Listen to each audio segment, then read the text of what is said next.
Hello friends, welcome to the UPSC Freaks.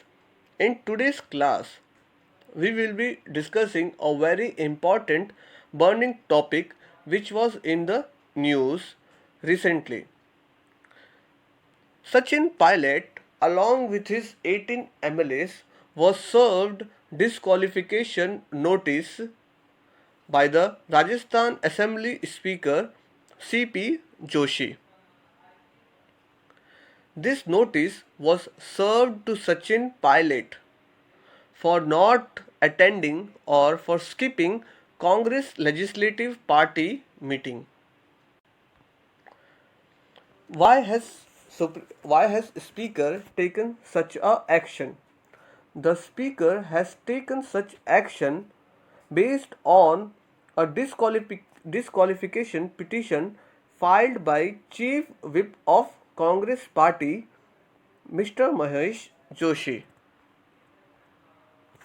And according to this notice, if this MLAs, that is the Sachin Pilot MLAs, fail to respond to the notice, then the Speaker can proceed ex parte and disqualify them from the assembly. Here, the ex parte meaning means the Speaker can take one sided decisions. So, in response to this, Sachin Pilot has went to High Court of Rajasthan and asked High Court to stop Speaker from taking such action against him. And Rajasthan High Court has restricted the Speaker from taking action till a further time. So let's see what is anti-defection law or 10th schedule. So let's see how evolution of anti-defection law took place or how anti-defection law came into being. Initially, Indian constitution did not have any mention of the anti-defection law. But the rise of political defection post 1967 elections highlighted this issue and led to the formation of YB Chavan committee to study the problems of the political defections and suggest remedial measures. All the attempts to bring the anti-defections law remained futile and issue reached its climax in 1970s and 80s when the terms like ayaram gayaram, defectors, fence sitters, turncoats became popular, and defection seriously threatened the stability of political system and democracy in India. Therefore, in order to restrain and refrain such activities and practices, government introduced anti-defection law in 1985. This law was then termed by the then Prime Minister or Honorable Rajiv Gandhi as the first step towards the cleaning up of the public life. So, let's see how the introduction of anti-defection law took place. The anti-defection law was passed in 1985 through 52nd Amendment to the Constitution, which led to the addition of the 10th schedule and amendment of articles 101, 102, 190 and 191. So let's see what are these four articles. The article 101 and 102 deals with the vacation of the seats and disqualification for the membership with respect to the Indian Parliament or Central Legislative Assembly. The Article 190 and 191 deals with the same provision as Article 101 and 102, but they deal with the state legislative assemblies. So, let's see the features or the provisions of the anti-defection law. The 10th schedule contains the following provisions with respect to the disqualification of a member of parliament and state legislatures on the ground of defection. A member of house belonging to any political party becomes disqualified for being a member of the house if A. He voluntarily gives up his membership of such political party, or B. If he votes or abstains from voting in such a house contrary to any direction issued by his political party.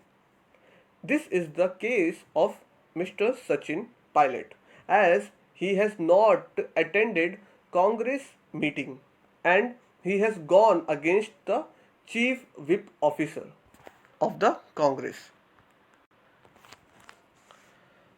Also, an independent member of a house elected without being set up as a candidate by any political party becomes disqualified to remain a member of the house if he joins any political party after such a election.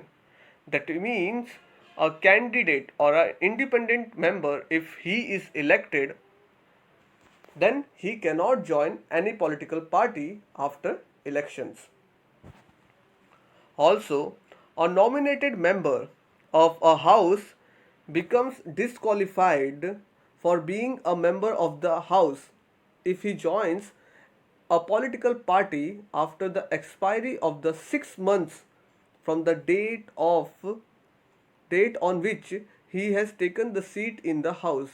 This means that he may join any political party within 6 months of taking his seat in the house without inviting the disqualification. Also, there are certain exceptions in this act or this in this schedule 10. These exceptions are: first, if a member of if a member goes out of his party as a result of a merger of a political party with another political party, then in this merger a member can move to other political party. Also, for a presiding officer, this rule is relaxed. That is, if a member, after being elected as the presiding officer or the Speaker of the House, voluntarily gives up his membership of his party or rejoins it after he ceases to hold that office, this exemption has been provided in the view of the dignity and the impartiality of this office or for the office of Speaker. The exemption from the disqualification in case of split by the one-third members of the legislature party has been deleted by the 91st Amendment Act 2003, which was brought by our Honorable Prime Minister of that time, that is Mr. Atal Bihari Vajpayee ji. Now let's see who is the deciding authority in the cases of anti-defection law or in cases of Schedule 10. The presiding officer of the House, that is the Speaker in case of Lok Sabha or State Legislative Assembly, and Chairman in case of Rajya Sabha, decides the case of political defections. If the defection is with respect to the chairman or speaker, an elected member of the House shall take the decision. Originally, the Act provided that the decision of the presiding officer is final, but in Kyoto Holhan case versus Zachulu and others in 1993, Supreme Court declared that it is unconstitutional and as it takes away the power of judicial review from the High Court and Supreme Court. Now let's see who has the rule making power with respect to the anti-defection law. The presiding officer is empowered to make the rule. Also, the speaker will only take up the defection case as when he receive a complaint from the member of the respective house, as the case of the Sachin Pilot. The Joshi, or the Speaker of Rajasthan, took up the issue of Sachin Pilot on the disqualification petition filed by Chief Whip of Congress Party, that is Mr. Mahesh Joshi. Now let's have a critical analysis of anti-defection law. So let's see what are the advantages of anti-defection law. The first advantage is, for the first time, a clear-cut constitutional recognition to the existence of political parties in India was given. Also, it provides for a greater stability in the body politics by checking the propensity of the legislatures to change parties. Also, it facilitates democratic realignment of parties in the legislatures by the way of merger of parties. Also, it reduces the corruption at the political level as well as non-developmental expenditures incurred on irregular elections. So, let's now see what are the disadvantage or criticism with respect to our anti-defection law. The first point that comes is there is no clear cut differentiation between dissent or defection. It curbs the legislature's right to dissent and freedom of conscience. Thus, it clearly puts a party bossism on a pedestal and sanctions tyranny of the party in the name of party discipline. This is the case of Sachin Pilot, and this is the reason why Sachin Pilot has went to Rajasthan High Court, as he says that he has dissent or he has only a small negligible dissent with Ashok Gehlot and not Congress party. Also, this law does not does not provide any distinction between individual defection and group defection, and this is a very irrational. In other words, it has banned only retail defections and legalized wholesale defections. It has also put discrimination between an independent member and a nominated member.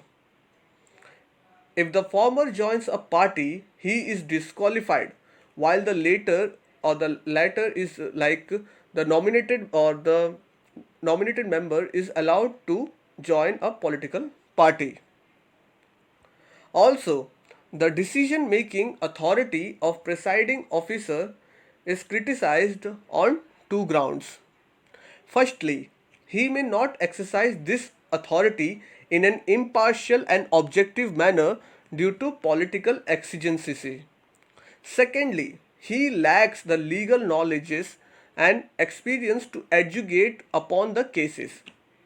In fact, two speakers of Lok Sabha, Rabi Rai in 1991 and Shivraj Patil in 1993, have themselves expressed doubts on their suitability to educate upon the cases related to defections. That's all for this class. Thank you for watching. Please like and subscribe this channel. Thank you.